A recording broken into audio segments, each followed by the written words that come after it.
Hello, good morning all. I welcome you all on the behalf of StudyIQ IAS English. Good morning Anup. I hope you are doing fine. So I welcome you all to this very special endeavor where me, Pritesh Mathurkar, will be going on a journey of the analysis of Hindu per se on a daily basis. In this journey, we will do two things which the civil services examination is demanding from you all. That number first, the examination being a evolutionary examination. So the questions which come in the mains part particularly are more from analytical perspective. So you need to understand the analysis of the current affairs very properly. Second thing, whenever you are doing the analysis, you need to do the analysis from a utilitarian perspective.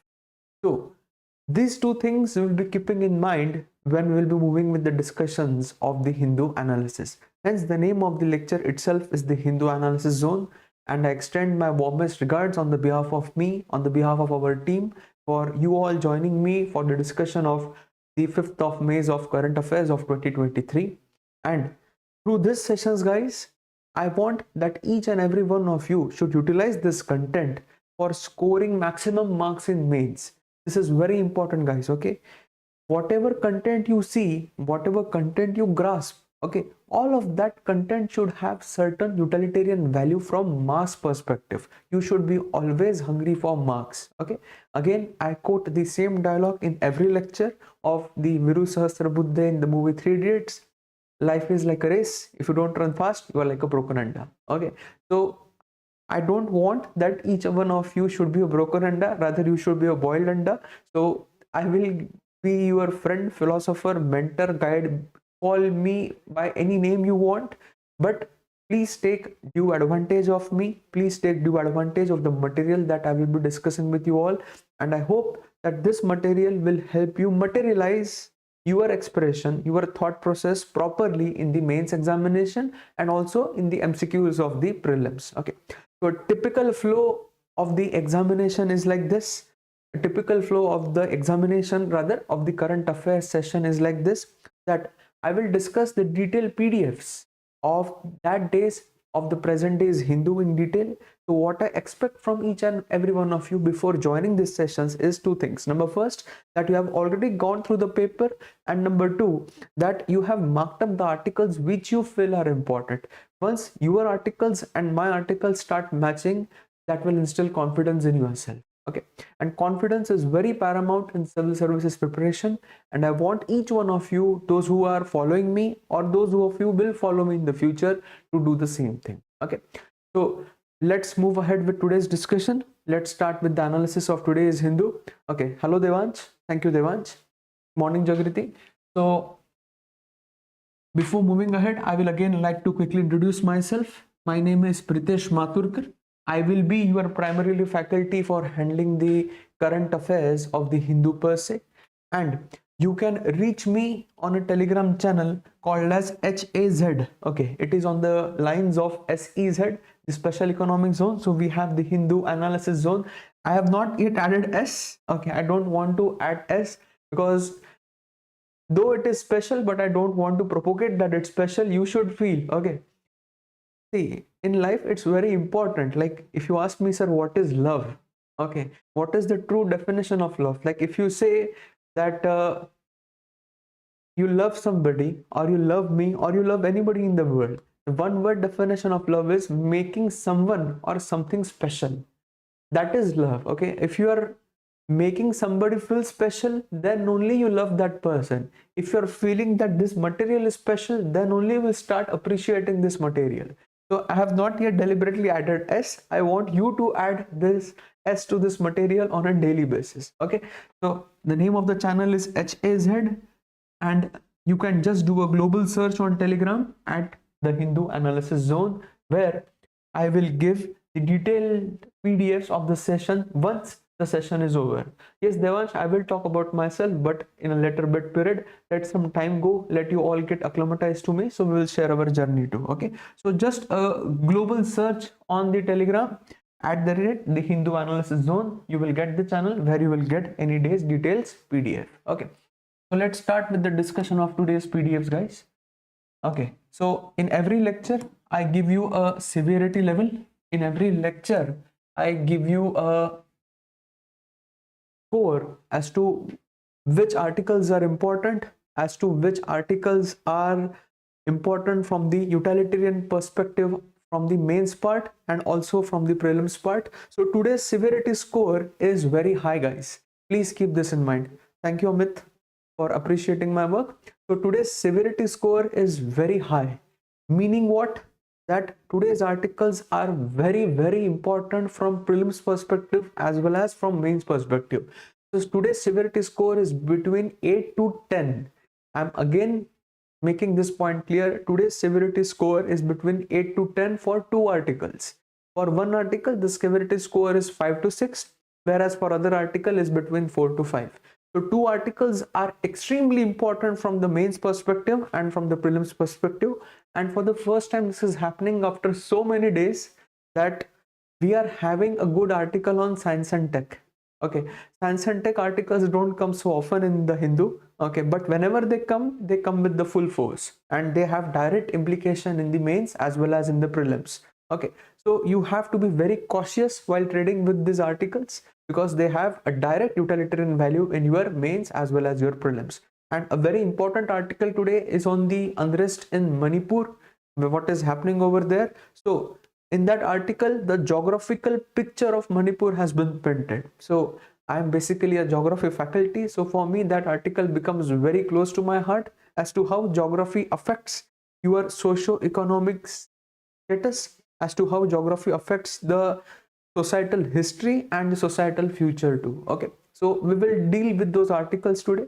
The first opening article that you have today is with regards to the Shanghai Cooperation Organization. So you now have the ministerial meet of the foreign affairs ministers of different countries under the ambit of SCO, which is happening in Goa per se. So you don't have to summarize this article, you just have to see where the headwinds are going. You just have to analyze what are the talks being done. Why? Because SCO, okay, Shanghai Cooperation Organization, was predominantly an organization which was started only from two perspectives. It was started for curbing terrorism. It was started for curbing terrorism and for maintaining security. And for maintaining security with regards to Western China, Central Asia, and Eastern Eurasia. So it was basically an organization which was started for controlling the curb of terrorism, for controlling the spread of terrorism, and for maintaining the security of the East Eurasian region to the west of China. But now, as India has become a member of this organization, and you all know India is very vocal on global stage with regards to the issues, with regards to the developmental aspects of the developing countries, of the third world countries. So now the talks are changing. Now the character of this organization is changing. Okay, so this was basically an organization which started late in the year 1995-1996. It was in the year 2001 when this name came. Okay, just a little bit of history. I'm not bombarding you with the history. So SCO was formed in the year 2001 per se. Okay, and when India and Pakistan become the member states of this organization, the discourse of this organization changed. It was no more related to only terrorism. It was no more related to only security perspective. But now India being a vocal member in BRICS, India being a vocal member in G20. So India is trying to be vocal in this organization also. Okay. So you need to understand as to how Indian diplomacy is reshaping SCO. Okay. Initially, it was China's supremacy. Now, China's supremacy is somewhat dwindling. We are stepping ahead. Why? Because we are collectively putting ahead the perspectives, the ambitions, okay, the kind of lifestyle which the developing countries want per se. Okay, so this organization is slowly changing its character, it's slowly changing its nature into a kind of foreign dialogue based initiative wherein the ministers will meet, wherein they will discuss the important issues. Primarily the issues will be related to military, will be related to terrorism, will be related to security, but how do these issues shape the local society? So India has introduced the societal dimension in this. Okay, so this article, it regards to that only. Just have to understand what are the headwinds where India is taking this organization, and that's it. You don't have to summarize any further. Okay, questions from this part will only come from analysis perspective, like explain the role or comment the role of India in the changing dynamics of SCO. So you have to just bring in these discussions that yes, India is doing what? India is basically changing the moral fabric of SCO, which was primarily a military and a organization which was based on curbing terrorism, maintaining security. But now India being vocal for the socio-economic issues, the character of this organization is changing. Okay, so let's move ahead with this. Okay, the unresolved 3-year-old military standoff at the line of actual control remains the focus of India-China talks as external affairs ministers meet with the Chinese foreign minister Qin Gang. Okay, so you all know that we have an ongoing dispute with China with the line of actual control in place. Okay, you all know that is there in the Pangong region, in the Depsang plains, in the Hanle basin, Aksai Chin region basically. So we have the discussion which is going on between the Chinese counterpart and the Indian counterpart with regards to this. Okay, Mr. Jaishankar also meet with Russian Foreign Minister Sergei Lavrov and Uzbekistan counterpart, after which he hosted them and all the other foreign ministers for Shanghai Cooperation Organization at this Goan Beach Resort for meetings in Friday. Okay, so what is the focus? The focus remains on resolving outstanding issues and ensuring peace and tranquility in the border areas. So what is the focus of the SCO? Focus remains on resolving outstanding issues and ensuring peace and tranquility on the border areas. Okay, see, peace and tranquility, these two are different things, guys. Okay, peace is kind of a one-step process, but maintaining tranquility is a long-term process. Peace you can achieve if there are no security threats, but if the peace is maintained for a long period of time, it results into tranquility. Okay, so a permanent state of peace can be called as tranquility. Achieving peace is easy, but maintaining tranquility for long is very different. Okay, it's very difficult. Okay, it's just like this, guys.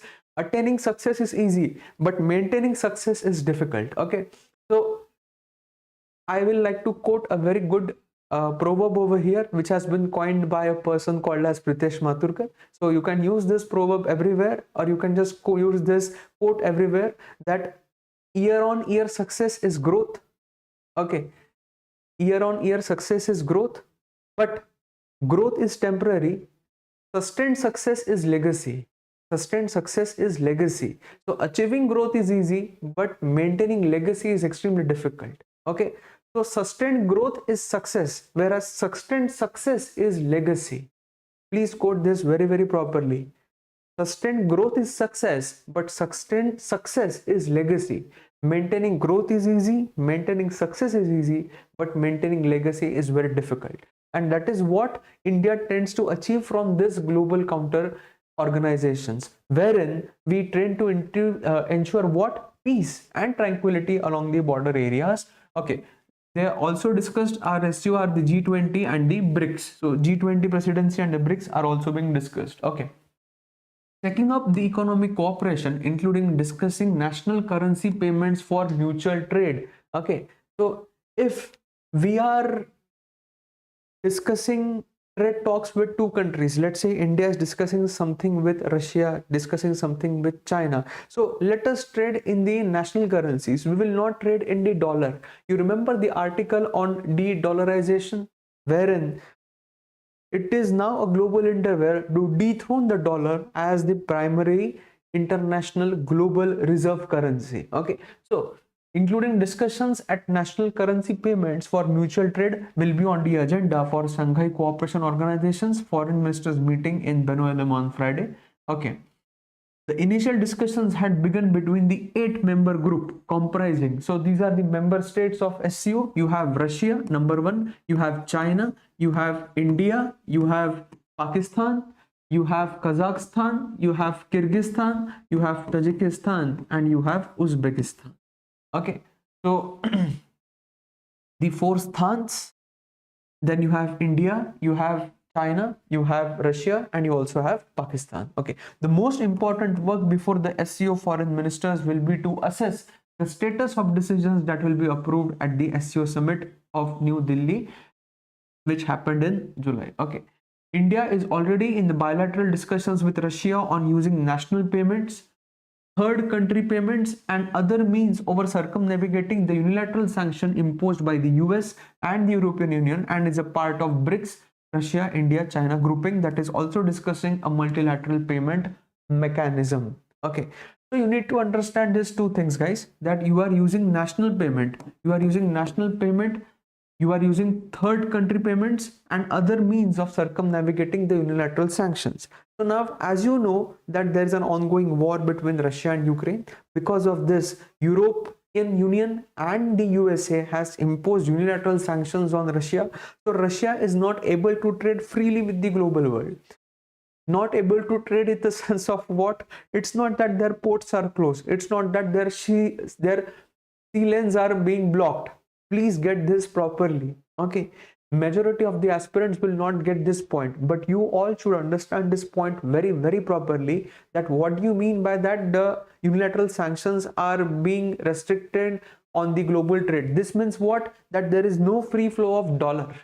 Okay, one or three word definition of unilateral imposition of sanction means what? There is no free flow of dollar per se, because in the world everything is about money. Economy will always equate with the empire. So Russia's wings are now being chopped off. Why they are being chopped off? Why? Because Russia is not able to trade in dollars per se.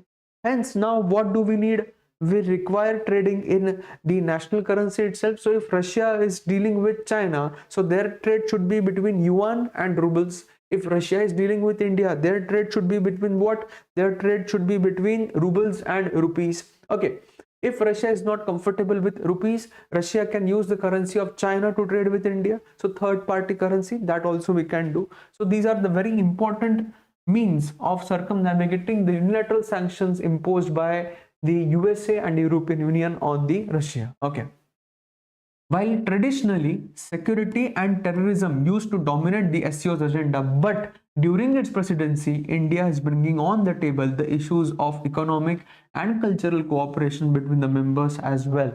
So India is doing what? Under its presidency of SCO, India is trying to bring in what? The issues of economic and cultural cooperation between the members as well. So India is changing the moral fabric of Shanghai Cooperation Organization. Okay, guys, I'm deliberately not giving you the history of SCO. I'm not deliberately crimping in all the issues of SCO. Why? Because I want that you and me should move ahead with the same level. Okay, guys, this is a marathon. This is not a sprint. So don't take it from this way that I'm not cringing in the information, so we will be left out. No, you have to move step by step ahead. So understand the issues first, because whatever questions will come in the mains, they will primarily come from analysis perspective. So you will be given a simple one-liner question. Comment on the changing nature of SCO and the involvement of India in this. Discuss, analyze, critically analyze. Okay, explain with examples, discuss with examples. So you will have such kind of questions. So there you need to remember such kind of info, that while traditionally security and terrorism used to dominate SCO's agenda during its presidency, India is bringing on the table the issues of economic and cultural cooperation between the members as well. Okay, so that is what you need to remember for this article. And there are also some avenues for expansion. Okay, the sources said that the SCO foreign ministers will discuss the induction of Iran and Belarus as well as the full members of the meeting, and will forward their applications to the summit. So now Belarus, you all know why Belarus, because Russia has now stationed its tactical nuclear warheads in Belarus. Okay, so Russia is using Belarus as the launch pad for war with Ukraine. And Iran, you all know, okay, what I can say, generational of USA, because Iran has again got nuclear capability, and Iran is a long-term partner of Russia and also of the Middle Eastern countries. So Belarus and Iran are also now being coming into picture. All of this is related to the present day global geopolitical scenario. Okay, so please make sure that you are comfortable with this article. You need to understand why induction of one particular country is so damn important, why Belarus is coming into picture. Okay, the president of Belarus, Viktor Poroshenko, so he is basically a puppet man of Russia. Okay, so whatever Putin sir will say, he will do the same thing. And just imagine that Belarus is now where the tactical nuclear warheads of Russia are being placed. So guys, this is highly dangerous for the safety and security of NATO per se. So World War III in the picture. Don't worry, it won't happen. If it happens, then World War IV will be definitely be fought by sticks and stones, as predicted by Albert Einstein. And you have one article today of Albert Einstein also. Okay, so Iran and Belarus are now being considered as the active full members of the SCO2. So it but natural that by the end of this year or by next year you will have their induction in SCO2. So just need to remember these 3-4 things in this article. That's it. Rest all you will study in your GS discourse. You don't need to worry about that. Okay. So now let's move ahead with the discussion of the other article. Okay.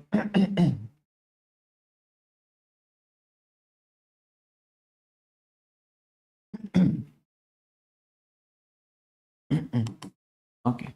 So the next article today can be quoted as a case study in ethics, as a case study in breach of privacy, because you all know that Supreme Court has opined in the Puttaswamy versus Union of India 2017 judgment that right to privacy is now a fundamental right of the individuals. It is ensured under Article 21 of the Constitution of the Republic of India. And if any breach happens in this, so you can directly now reach the Supreme Court. Why? Because if any of the breach happens under the fundamental rights, you can directly approach to the doorsteps of Supreme Court. Okay, so what is happening in basically Karnataka? You all know that in Karnataka now the elections are on the corner. So voters are expressing concern over breach of data and privacy. So you can quote this as an example in your ethics case study. You can quote this as an example in the breach of privacy. You can quote this as an example in the much needed election reforms and the handling of data. Okay, this era being the era of digital data. So we need to have some regulation. We need to have some policy framework for regulation of data protection bill. Okay, you all know recently the draft data protection bill has been tabled. So if that becomes a law, these things will not be happening. So just using this as a case study. Okay, many voters across Bengaluru are getting similar automated calls where they are being asked whom they would vote for. Not just that, breach of privacy and data have been a major concern this election season, as many citizens are receiving multiple calls and messages from various political parties, media agencies, canvassers, and unknown entities.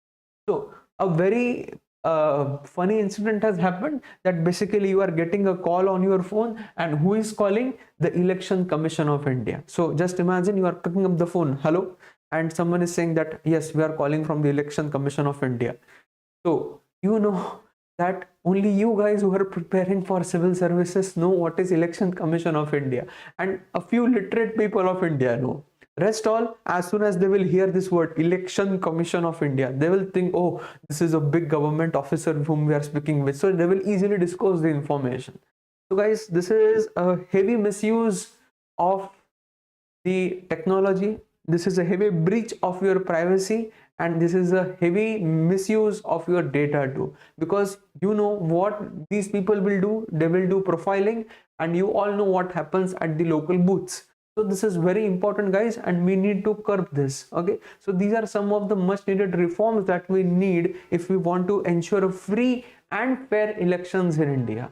So any debate on free and fair elections in India, you should include such kind of case studies. I'm again reiterating, guys, where you can use such case studies whenever you will have some questions or some analysis with regards to the implementation of free and fair elections in India. Okay, so we need to take care of such issues.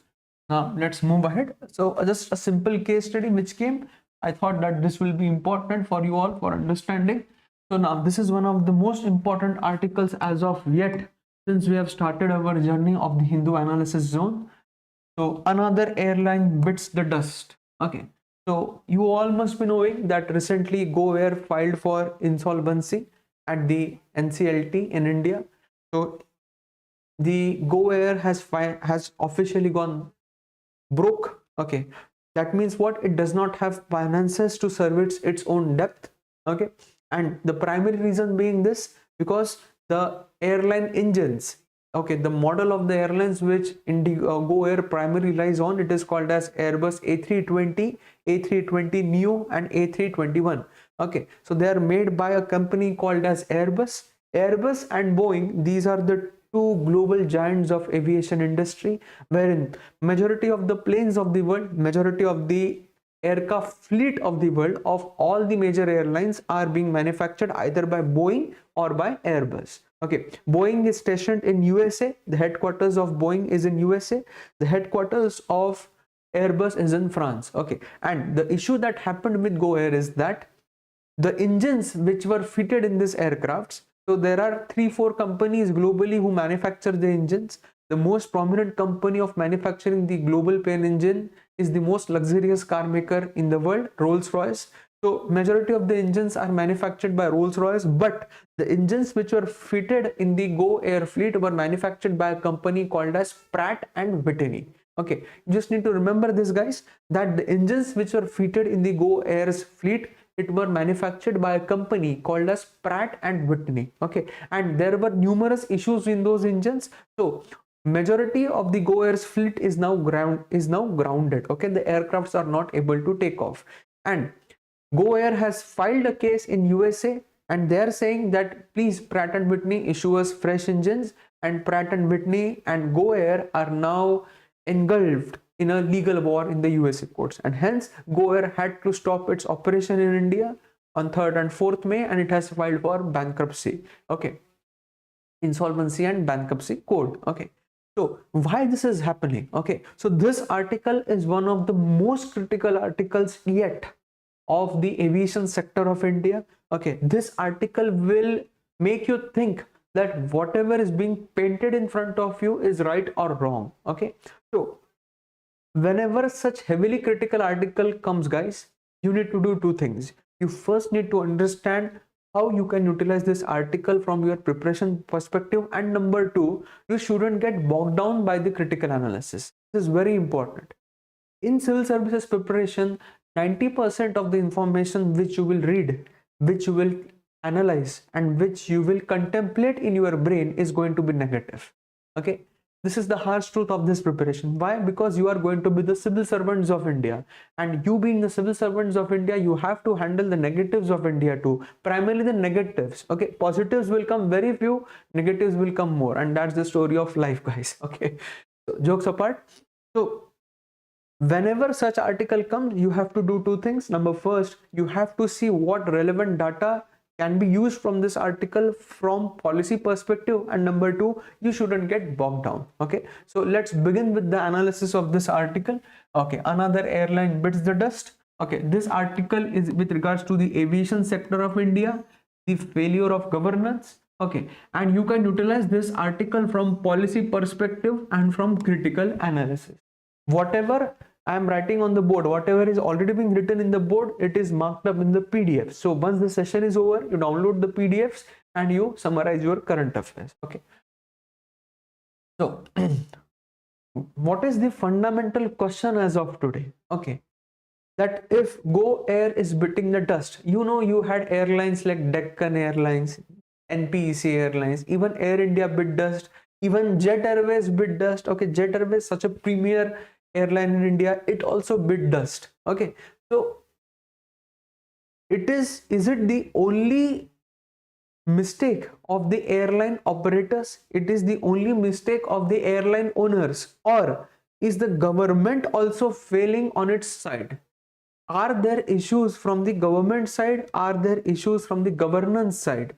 Okay, so this article is very vocal on this side, that no, it is not the failure of the airline only. It is not the failure of the aircraft's owners, of the owners of the airline or the staff of the airline, but it is also the failure of the government. It is also the failure of the governance. It is also the failure of the civil aviation ministry that the airlines in India are beating the dust. Okay, so in this article we will try to paint a picture with regards to that where the government is failing in its purview for managing the crisis. Okay, so let's begin. Okay, so the fundamental question is, are airlines and their owners slash promoters the only ones to blame for this failure?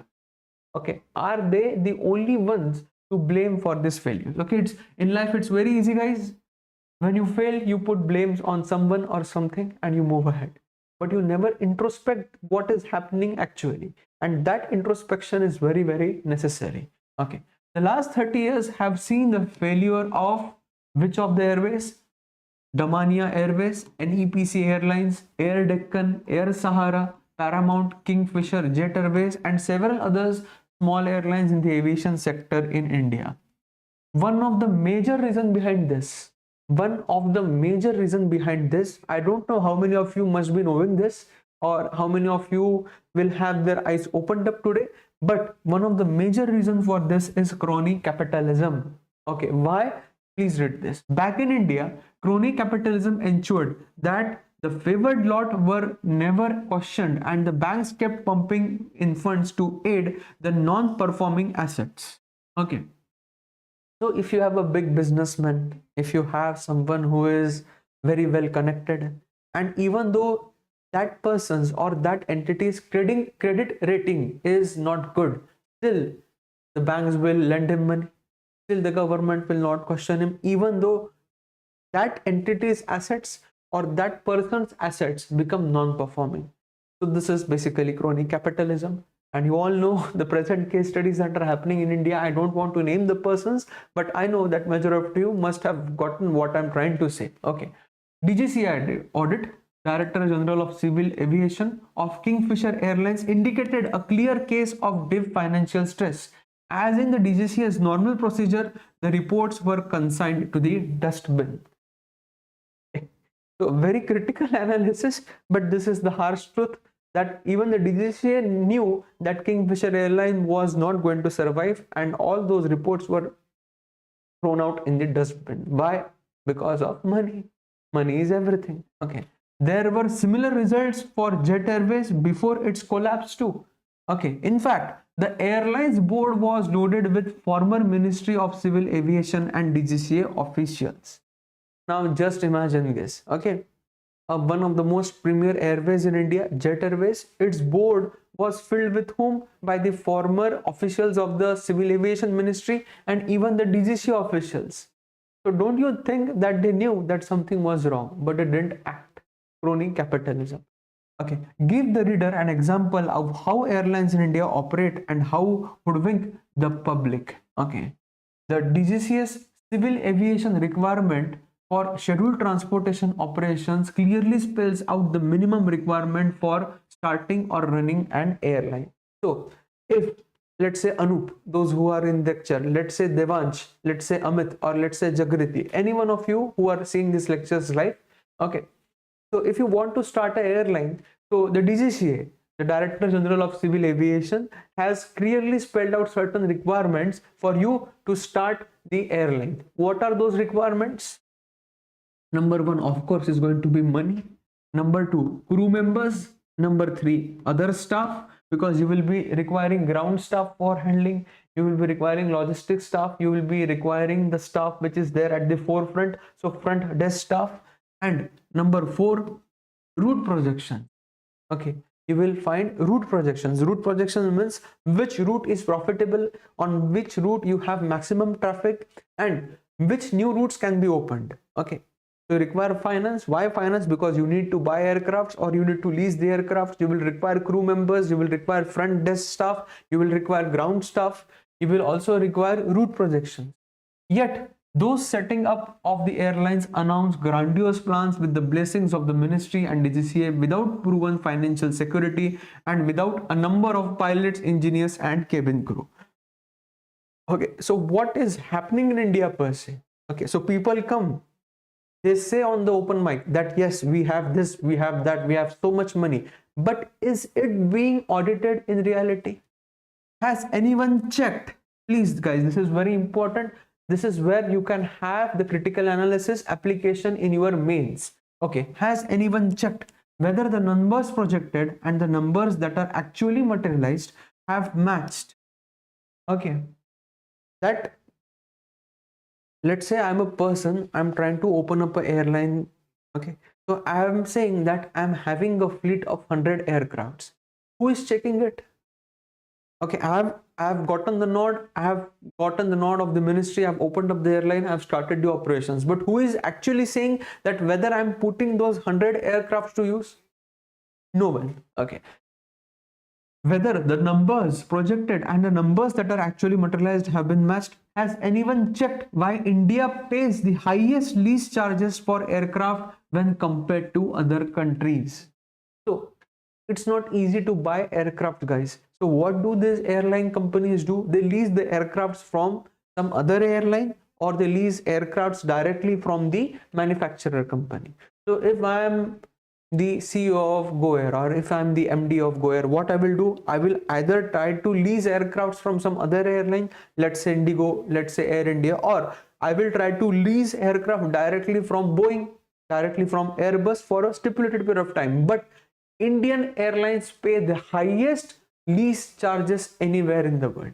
So this is very important, and this is very important from critical analysis perspective, that why government is not acting on this. Okay, so India pays the highest lease charges. Has the DCCA, so-called regulator, ever taken action against those who make and come with false projections and numbers? Okay, pleasing the ministers and pandering the ego of the government is not going to prevent another airline going bust. Okay, so guys, this is very important, that you don't give false projections. You basically, you don't give false expectations. And wherein the regulation comes, where are you checking that whatever has been spoken is actually materializing on the ground? Whatever data has been tabled in front of you, is this data being actually implemented, or is this data being seen practically? No, we don't have any oversight over this. So this is one of the most critical analysis of whatever is happening in India. Okay, and you all know, after COVID-19 pandemic, everything got very precarious with regards to the aircraft industry. So what are the present challenges? What are the present signs that aviation industry in India is not performing well? So these are the 3 to 4 signs of distress in India's aviation sector, and these are the primary challenges for any airline industry that is promoting, that is partnering, that is actually operating, or that is in with contract with some other airline industry in India. Okay, so leasing companies repossessing aircraft due to non-payment of lease charges. So leasing companies will do what? They will repossess the aircraft. So if you're not able to pay them leasing charges, so they will repossess the aircrafts. And airports requiring cash and carry operations from an airline for airport. Airports requiring cash and carry operations from an airline for airport. Okay, so the airlines need to pay what? Airlines need to pay parking fees, they need to pay the berthing fees, they need to pay a fee for the development of the airport, they need to pay a fee for maintenance of the airport, and fuel charges are all clear indications that the financial health of the airline in the state of deterioration. Okay, you all know which fuel is used in airline industry? Aviation turbine fuel. And right now the prices of ATF are going in upwards trajectory. So if I am the operator of an airline, okay, so I have to first pay the leasing fees, I have to pay fees to the airports for maintenance, for operations, for parking, for berthing, okay, for docking the aircraft. Then I have to also bear the additional fuel charges too. So from where I can earn the profit, guys? Okay, so it's not that everywhere in every case study the owner or the airline is responsible. You also need to understand the environment. Okay, again I will like to quote something, that in life no one is bad or no one is a evil person. The circumstances make the people bad. The surrounding environment makes the person to act in a bad manner. So in India, there is no proper enabling environment for the airlines itself. So you need to work from where? You need to work from an enabling environment perspective, so that there is no stress on the operations of a particular airline. Okay. So these are the present signs of distress and challenges. In simple terms, it means that there is a shortage of crew. Will the DGCA publish the data on flight cancellations because of crew shortage? Okay, so you also have shortage of crew in India. Okay, the crew is severely overworked. Okay, you have crews in India which work for 2 hours. Like as per the DGCA's guidelines, a pilot should not work for more than 6 hours in a stretch. But how do the airlines exploit this? So after 6 hours, they give pilot a break of 2 hours. Then again, you have to come. Okay, let aside the cabin crew. Okay, the flight deck crew, the air hostesses, they are stressed to their limit. The air host and air hostess, they are all stressed to limit. So it sometimes happens that the crew is not able to function. It sometimes happens that the ground staff is not able to function, and hence you must be seeing that some of the flights get cancelled in India because of what? Because of crew shortage and because of operational losses. Okay, so who is going to paint all this picture for us? Okay, so what is needed basically? There is a need for revamping the aviation policy. Okay, so this article does not talk on revamping of the aviation policy. This article only gives some suggestions. Okay, wait for a few days. You will have a very good article on revamping the aviation policy too. It's my promise to you all. See, whenever the issue will come, if the issue is important, first it will come in the headlines page, then it will go towards the editorial page. From editorial page, it will come in the text and context page. So that is the flow of the news in any day's Hindu. So definitely we'll have one article in text and context page where revamping of aviation policy will be discussed. Here the author is only giving some suggestions, so you just need to remember these suggestions. Okay, what are these suggestions? Okay, there should be a ban on any official of a failed airline from holding managerial post in any other airline. So let's say if I'm working for Jet Airways, I was working for Jet Airways and it failed miserably. So I shouldn't hold a post in other airline which is now functioning. Okay, so there should be a ban on such kind of employment. Okay, airlines should also be asked to have a corpus fund locked up to meet the dues of employees and passengers in the event of an airline closing down. So you all know the case of Jet Airways, where the crew members were not paid their salaries, where the captains, the pilots were not paid their salaries. So there must be some corpus fund. Okay, guys, I'm diverting the topic for a moment for just 3 to 4 seconds. You know that there is an act called as RERA. Okay, Real Estate Regulatory Authority Act.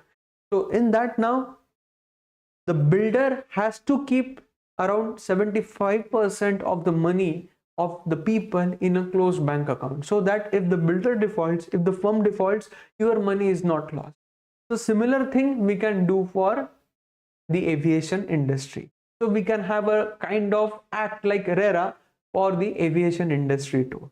So this is how you interlink one sector with other sector. Okay, so I'm basically interlinking the infrastructure with the aviation industry. So this is what is needed. So some of the suggestions this article talks about. So this was some of the most critical analysis of the article. So you need to remember two things in this article, guys, that it is not the mistake or it is not the failure of the operators of the airlines. It is also a perspective from governance part, that where you are not monitoring, you are not actually enforcing, or you are not seeing what is happening in practicality. Whatever projections are being given by the airline, are those projections being implemented properly, or is the airline properly staffed? Okay, is there is a crew shortage? Okay, what are the leasing fees in India, why they are so high, and what are the signs of distress in the aviation industry in India? You need to remember this article from all this perspective and utilize in your mains. Okay, so now let's move ahead to the discussion of the another very important article today. Okay, and one of the most favorite articles of me yet in science and tech, because this is what expands us, this is what makes us humans, this is what differentiates us from the other species. Okay, so a boost for science, a wider window to the universe. Okay, so this article is with regards to the partnership between USA and India for the LIGO project. Okay, so those of you who are not aware of what is LIGO, so LIGO stands for the Laser Interferometer Gravitational Wave Observatory. Okay, so just for 5 minutes, guys, I'm diverting my complete focus from this article to the most important discovery of the century. Okay, so for this I will be opening up a separate notepad. Guys, I'm doing this for the first time, but believe me, this is very important and I need to do this, so just bear with me for 5 minutes. Okay. I will be just taking your 5 minutes of extra time, and I hope that this will solve your purpose properly. Okay, so Albert Einstein in the year 1916 gave the theory of relativity. Okay, theory of relativity. Okay, theory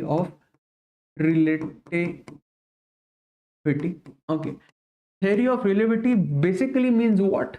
If anyone asks you what is theory of relativity, okay, your one word answer is that time is not constant.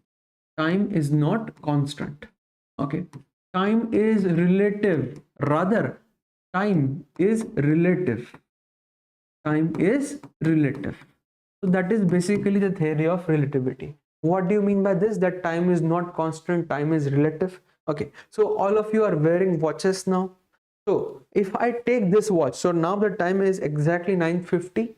So if I take this watch to Jupiter, or if I take this watch to some another galaxy, will this watch coincide with the watch over there? The simple answer is no. Why?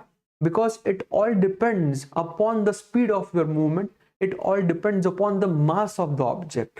What Einstein is basically saying, that Einstein is saying that the entire space is a fabric of space and time. The entire universe is a fabric of space and time. Okay, the more the mass of the object, the more this fabric bends. Okay, so let's assume that this hand is a fabric, and if I'm putting this marker, will this hand bend? No. But just imagine now an elephant is putting his foot on my hand. What will happen? My hand will start to bend and it will crush. Okay, so entire universe is a fabric of what? Space and time. So we have 3 dimensions, X, Y and Z. So another dimension which Albert Einstein opened up is the dimension of time. So we have the 4th dimension, that is time, and the 5th dimension, that is gravity. Okay, so the more the mass of the object, the more that will be the bending in the space-time fabric. Okay, and as this fabric will bend, you will have what? You will have the bending of light. The light will bend, and more the speed of the light will be slowed down. So now just imagine Earth and Sun. Whose mass is more? Of course the Sun's mass is more. So the Sun will cause the bending of this fabric more, and hence if you go near the Sun, time will start dilating.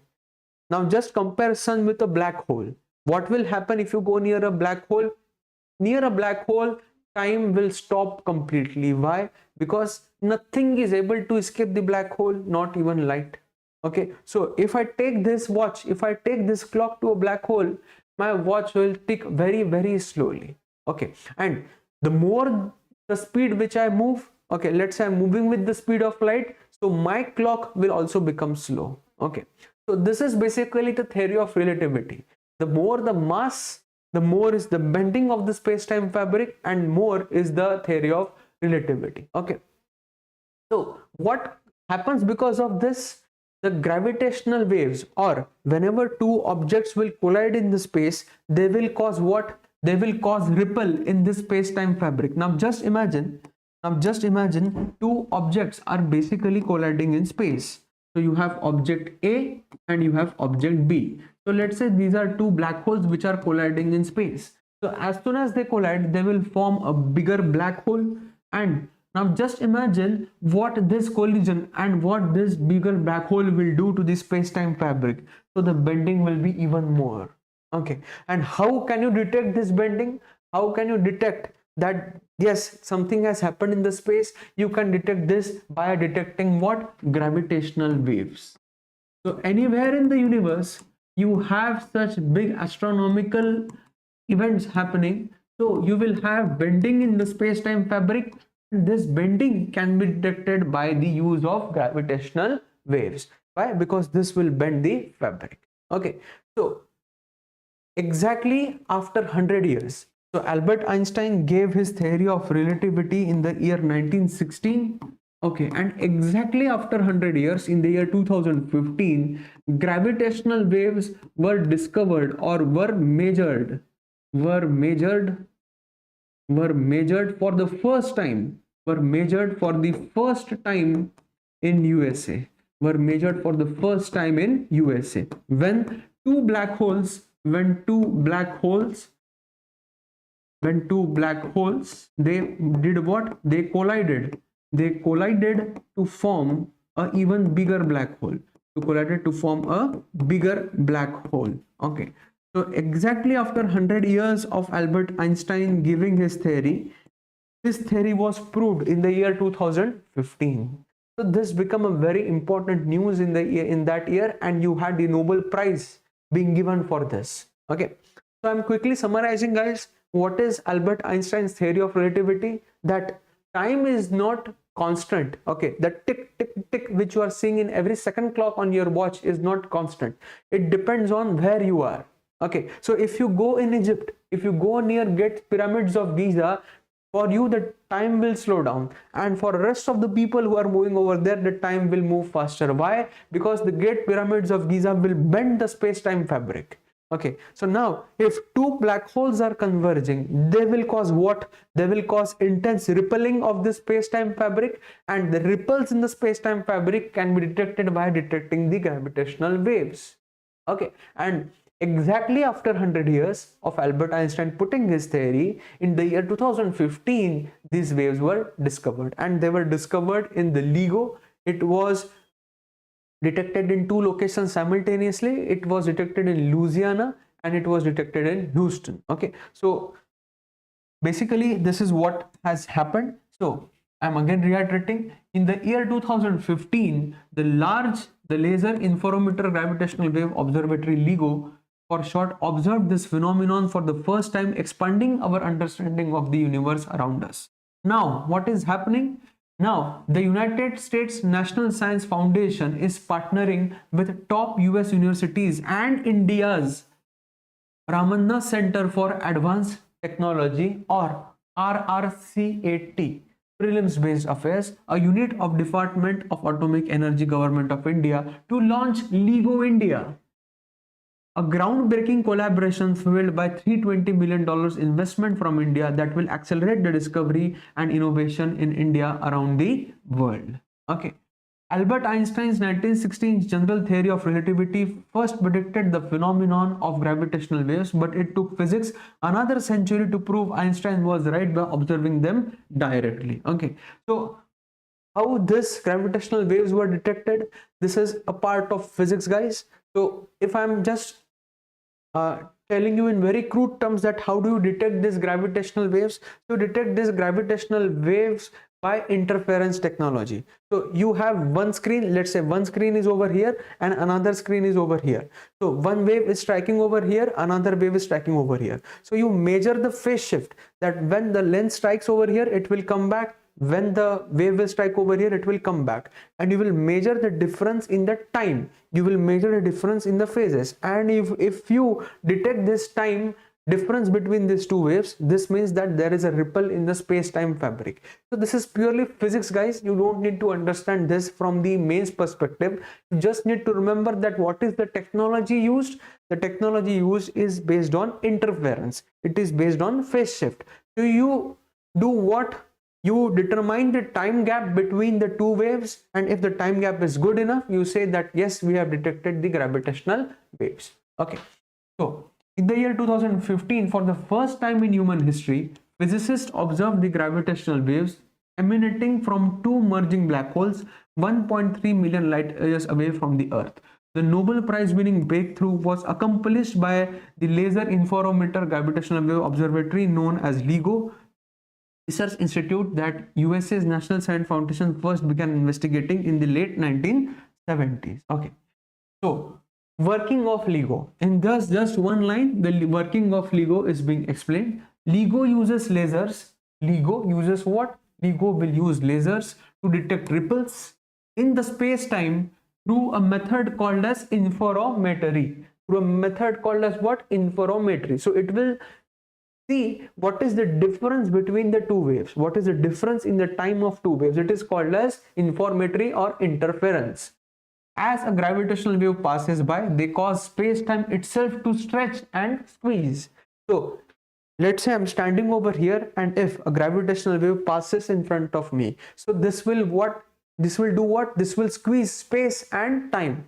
So if the time is getting squeezed, if the space is getting squeezed, we are basically documenting that squeeze. Okay, which scientists can measure through changes in the beams of the LIGO lasers? Which scientists can measure through changes in the beams of the LIGO lasers? So you have two lasers. So if I'm explaining you how LIGO works, basically, let's open up the Pandora box for a moment again. So just imagine that you have one screen over here. This is one laser beam, and you have another screen over here. This is another laser beam. Okay, so if a gravitational wave comes like this, so this will cause what? This will cause ripples over here, and you will again do what? You will again let the gravitational wave pass like this through this. You will again have ripples over here. Now, if the ripples of this and this, they coincide, if there is what? If there is some coincidence with this, if there is a time lag between letting the gravitational wave pass through over here and pass through over here, this will indicate what? That the space and time have been practically squeezed in this time frame, and hence you will say that yes, you have discovered the gravitational waves. Okay, so this is how the LIGO actually works. It works on the technology called as interferometry. As the gravitational waves pass by, they cause space-time itself to stretch and squeeze, which scientists can measure through changes in the beams of LIGO users. Okay, projects such as LIGO India can create jobs across the technical workforce, unleash new avenues for scientific talent, and inspire the next generation of science, technology, engineering, and mathematics. So this can be used very properly for you, for generating employment, for generating interest, and generating even more avenues for the STEAM members. Okay. By joining the global network, the two LIGO detectors in USA, Virgo in Italy, and the Communikov gravitational wave detector Kagra in Japan. So you have the network of LIGO detectors globally. So you have two LIGO detectors in USA, you have one in Italy, and you have one in Japan. So you have two LIGO detectors in USA, as I already told you. You have one in Italy, Virgo, and you have the Kagra in Japan. LIGO India will be joined with regards to this, and just imagine that you will have a pan-global scale. On Earth, you will have one large measuring instrument which will measure the ripples in the space-time fabric. So as the experiment becomes big, so your detection, so your measurement will become even more sensitive.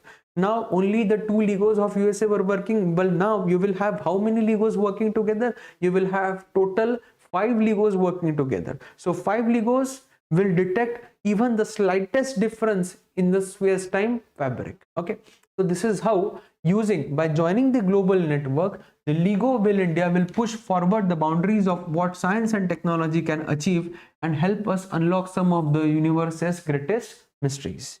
Okay, so this is the most beautiful article on science up till yet, that yes, India is now pouring into this territory, that India is not only limiting itself to global diplomacy, to governmental issues, but India is also moving ahead with one of the most advanced concepts in science and some of the biggest experiments yet happened in science.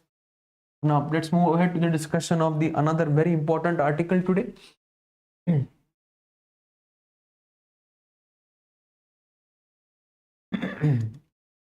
Okay, what is behind the widespread unrest in Manipur? Okay, what has triggered the conflict between the non-tribal Methi people and the other tribal groups? Okay, this is very important, guys, because yesterday there was a shoot on site order issued to all the district magistrates of Manipur, that wherever you have wherever you are having unrest, you are allowed to do what? You are allowed to shoot people on site, those people who are causing destruction to the public property. Okay, I never thought that I will say this on an open mic on a platform like YouTube, guys, but this is what your role as IAS officer is going to be. Okay, sometimes you will have to deal with people pleasingly, sometimes you will have to do what? You will have to issue a shoot on site order to the local commissioner of your area. So sometimes you will even have to basically kill people.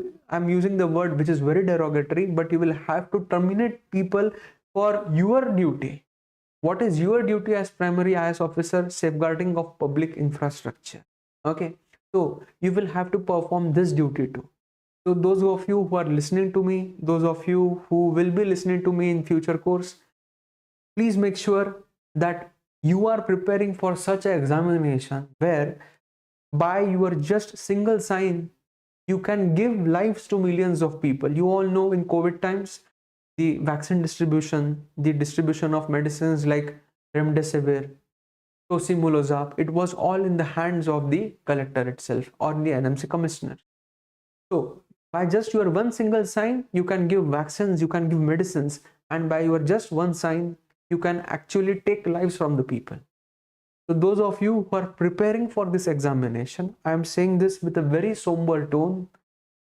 Please understand this, that you will now be responsible once you become civil servant, once you become bureaucrat, for the lives of millions of people in India. Okay, so please keep this in mind in the back of your head, that the job which you are all aspiring, it's a very responsibility oriented job.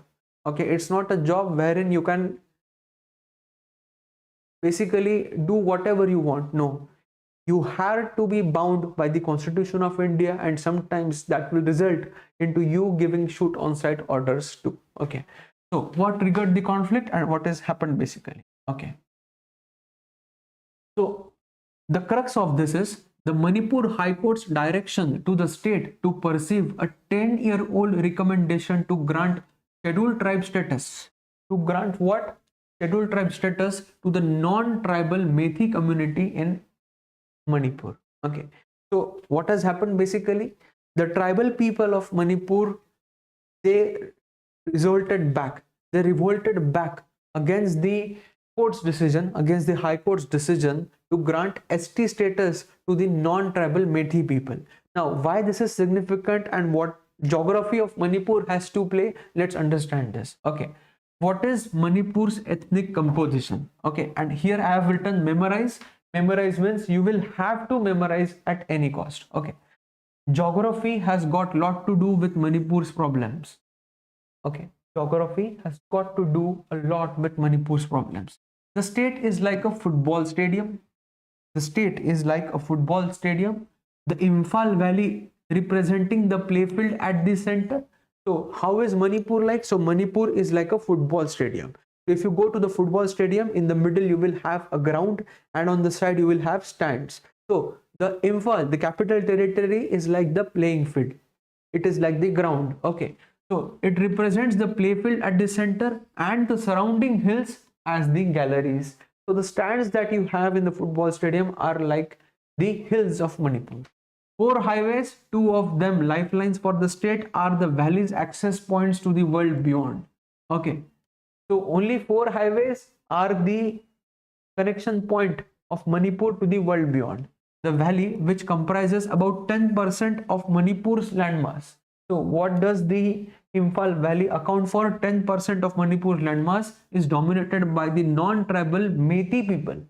So the Imphal Valley, the Manipur Valley is dominated by which group? By the Meitei people, who account for more than 64% of the population of the state. Meitei people account how much percent of Manipur's landmass? They account roughly 10% of Manipur's landmass, but that to which landmass?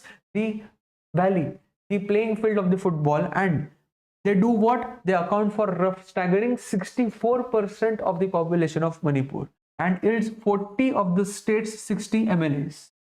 So 40 seats of the state's legislative assembly are borne by these people. The hills comprise 90% of the geographical area.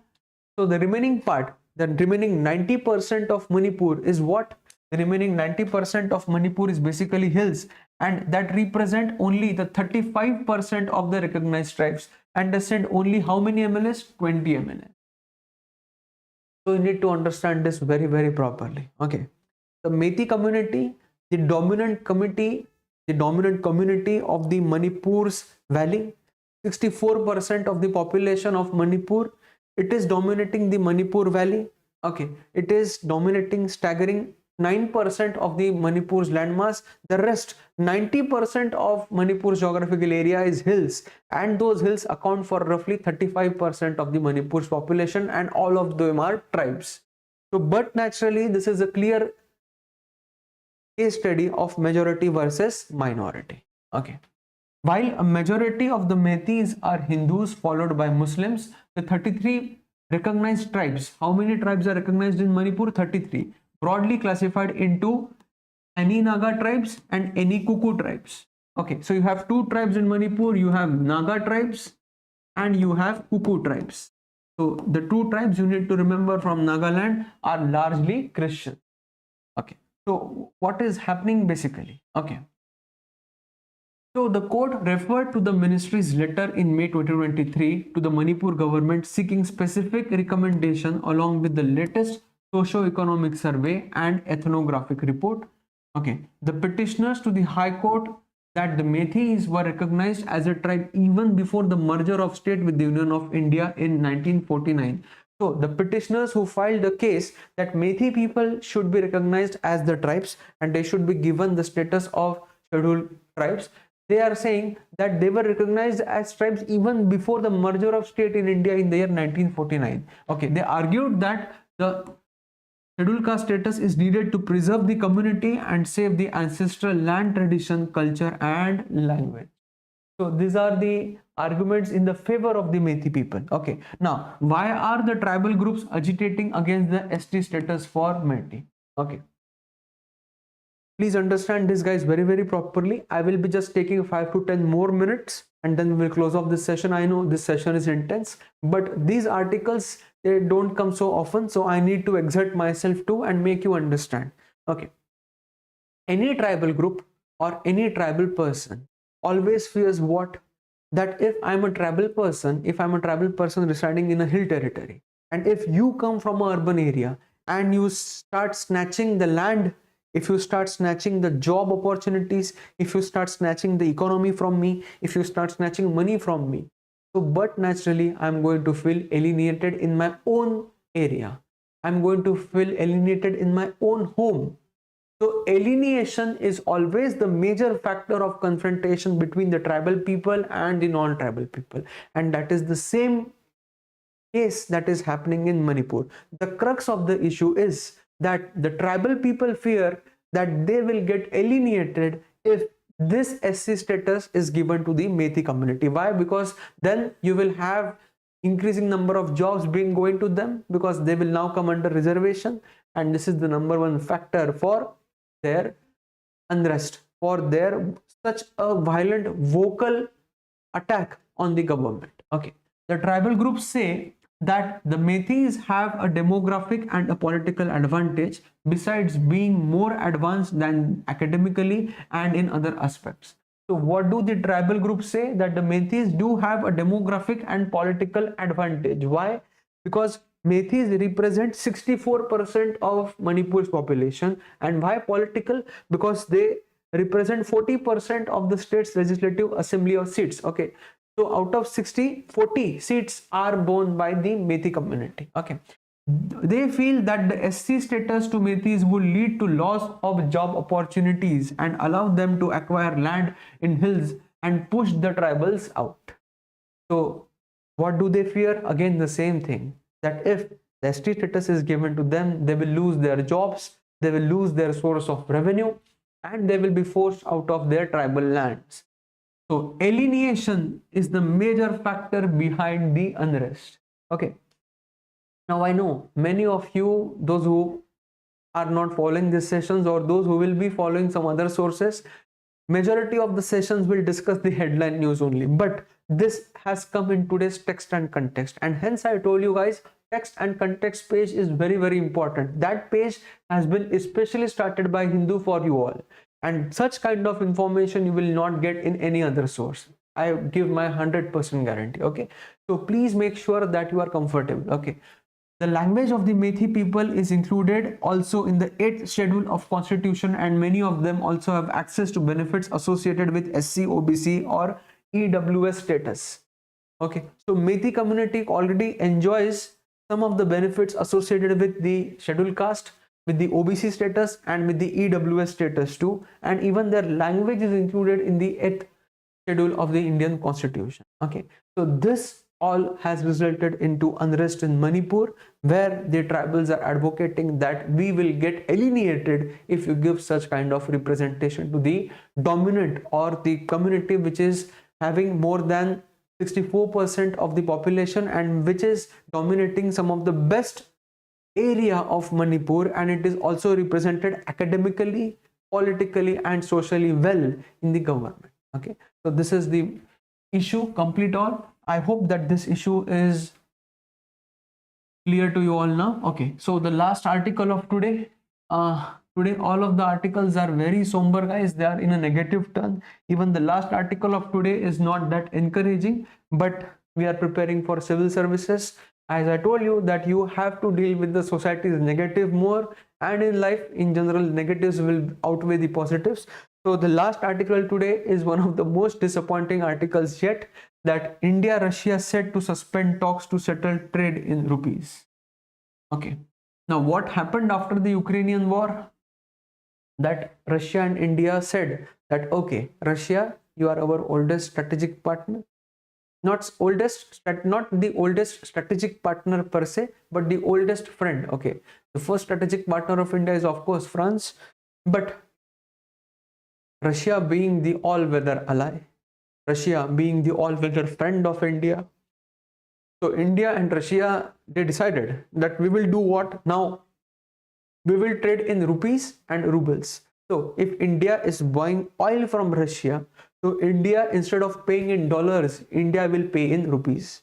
And Russia said that okay, whatever surplus rupee that we have, you will use that rupee for buying goods from India. So India will import oil, whereas India will export certain goods to Russia, and Russia will use the Indian rupees to compensate for that exports. But what has happened?